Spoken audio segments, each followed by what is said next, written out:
दाबहो आये मुनवा के पापा। देखी पप्पू भैया और प्रतिभा भाभी खाती भाभी कह तरी भैया से कि धक्के कमरिया हमर दाबहो ये मुनवा के पापा। धक्के कमरिया हमर दाबहो ये मुनवा के पापा। धक्के कमरिया हमर दाबहो ये मुनवा के पापा। धक्के कमरिया हमर दाबहो ये मुनवा के पापा। आम के बुलाई लातरा माना ही आवेली। आम के बुलाई लातरा माना ही आवेली। नानद के बुलाई लात मोहे चमकावेली। नानद के बुलाई लात मोहे चमकावेली। आय अपना माई से नाता तू रहो ये मुनवा के पापा।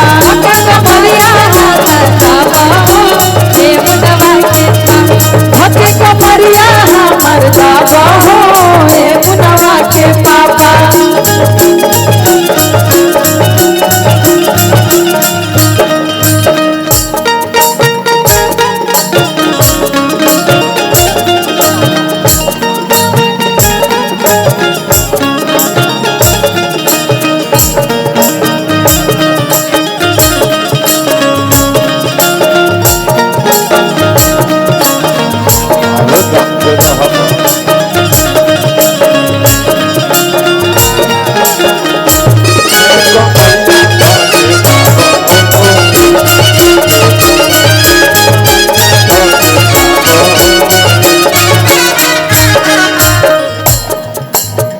गोतिन के बुलाई लात छोला नहीं देखावेली। गोतिन के बुलाई लात छोला नहीं देखावेली। देवर के बुलाई लात मकिए चढ़ावेले। देवर के बुलाई लात मकिए चढ़ावेले। आय अपना दीदी से नाता तू रहो ये मुनवा के पापा। अपना दीदी से नाता तू रहो ये मुनवा के पापा।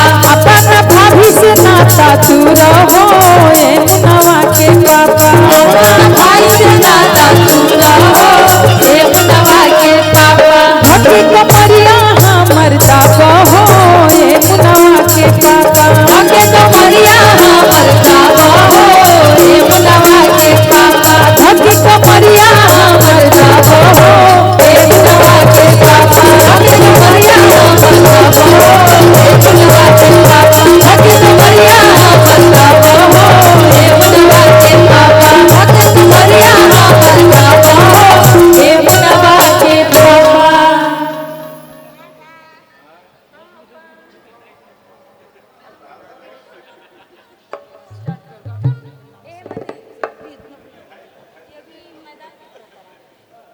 टुकुर टुकुर तकना फुदुर फुदुर कुदाना जियते रहो।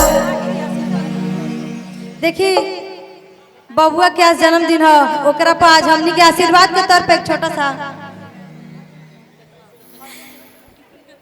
टुकुर टुकुर तकना फुदुर फुदुर कुदाना जियते रहो। टुकुर टुकुर तकना फुदुर फुदुर कुदाना जियते रहो। अरे जियते रहो भौजी तोर दूध पियाना जियते रहो। भौजी तोर दूध पियाना जियते रहो। टुकुर टुकुर तकना फुदुर फुदुर कुदाना जियते रहो।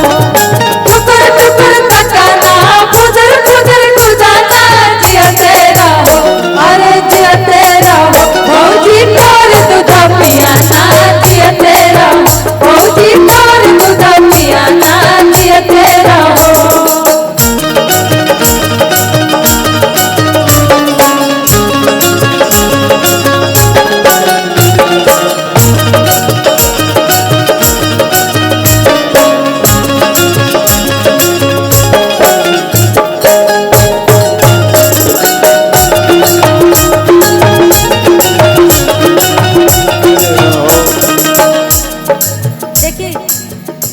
सबके मन में रहेला कि इतना सुंदर इतना चंचल लड़का भइल कैसे जरूर कुछ बात बा ना जैसे जरूर कोनो बात देखे सब पूछेला कि कौन भगवान के पूजलो कि इतना सुंदर तारा लड़का भइल ऐसे सब कहता क्या कहता हो शिव जी के पूजलो कि विंध्याचल धाम गइलू एकर आशीर्वाद से होरिला ऐसन कइलू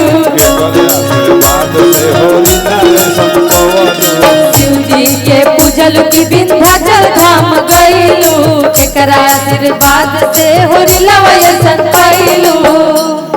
देखी बचपन में सब लड़का अंगूठा चूसेला सा सही बात बा बोले दे जैसे भाई हम ना चूसत रहे मुहे अंगुरी चूसाना बिछौने पमुताना जियते रहो मुहे अंगुरी चूसाना बिछौने पमुताना जियते रहो अरे जियते रहो भौजी